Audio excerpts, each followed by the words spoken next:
Hello YouTubers! So for this video I have to do a voiceover just because the GoPro didn't really do all that well. In an empty space the echo and the compressor kept on cutting in and the sound was really bad.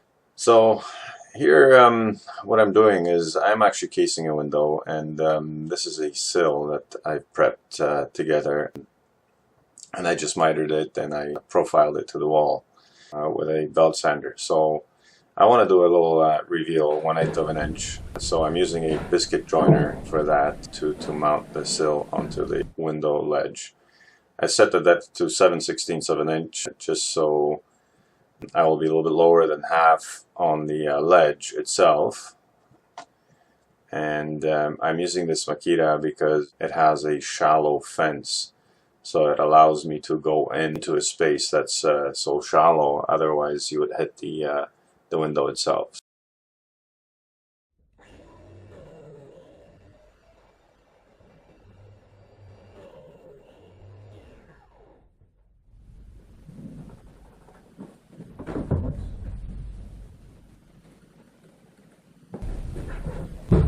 The next step is I just transfer the marks onto the sill itself.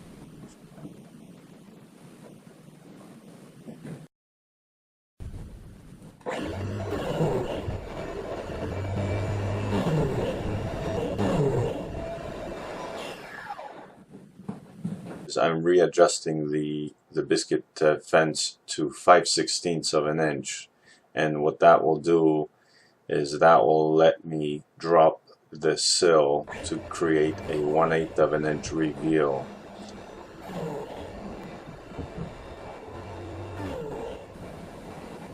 Okay, so here are the biscuits go in, and I'm just test fitting the sill if it fits and the reveal is correct, and it looks good. So next step is to prepare the apron, and for the apron I just miter the ends and make a 90-degree return. The width of the apron is exactly the same as the width of the finished window casing, including the backband.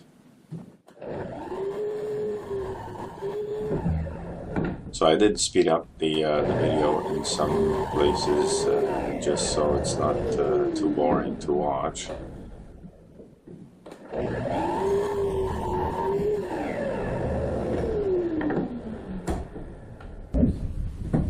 Obviously glue on the miters.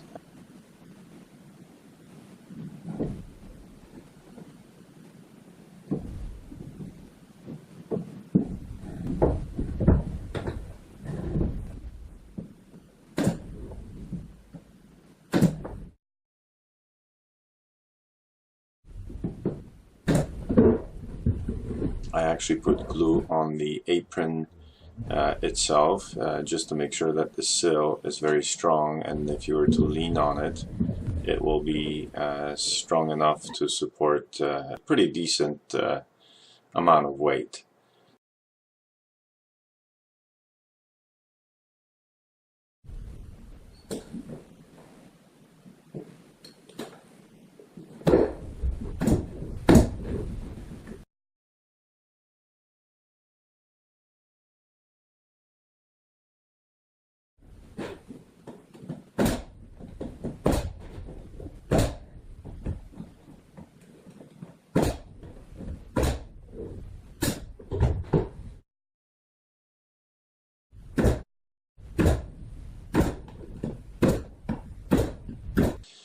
This is actually a Kreg Jig square, adjustable square that has a 3/16 reveal on it, and it's very useful for this purpose. So I just pencil mark the reveal, and then I transfer the marks onto the casing, and that way I don't have to measure, and there's no potential for a mistake.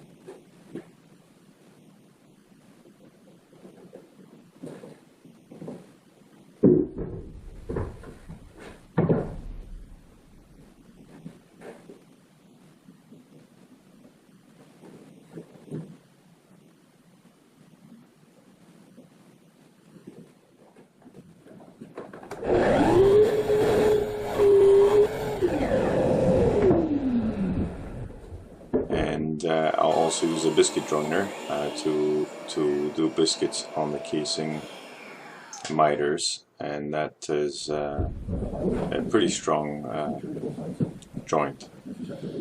There's also another way of doing it. Some guys actually like to cope them. The only problem with coping is it's very difficult to get a biscuit in there, so I actually prefer miters just so I can get the biscuits in there. And what I do to lock it in place, I actually pin the biscuits with a 23 gauge gun, and you couldn't really see it all that well on the video, but that's how I was able to actually lock them in before the glue dried. So the next thing is the backband, and I also just put it in place and mark it with a pencil.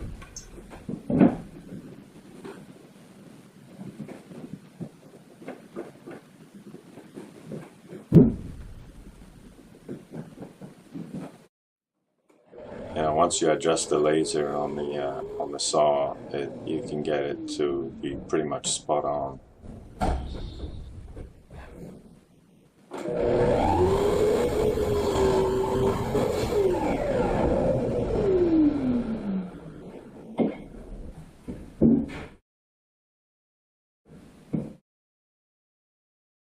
So here I just tack the back bend, and I tack it in on the bottom, and I don't nail the top yet. I want to make sure that the top fits, and if there is a little bit of tweaking that I have to do, or if I have to spread it, it's still possible to move it around and line it up.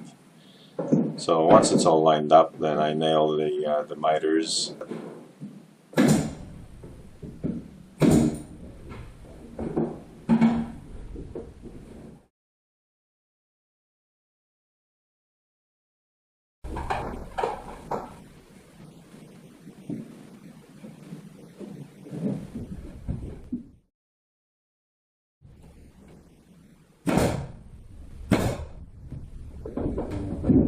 Also, the 23 gauge is really good here for nailing really close to the edge.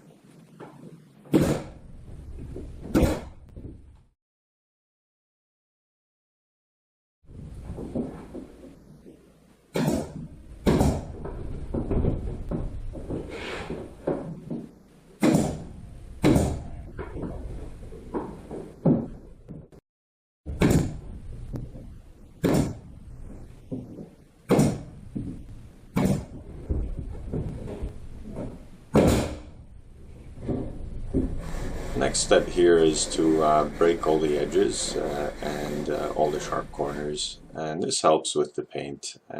Paint doesn't really stick too well to any sharp edges. This is how it looks all finished, and no DAP over here, and I just always make sure that I don't have to use any DAP.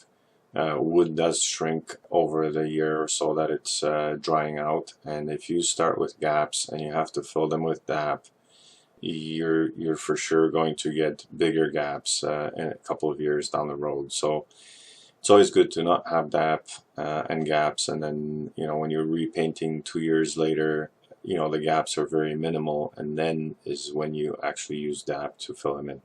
So that's my take on it, and thanks for watching.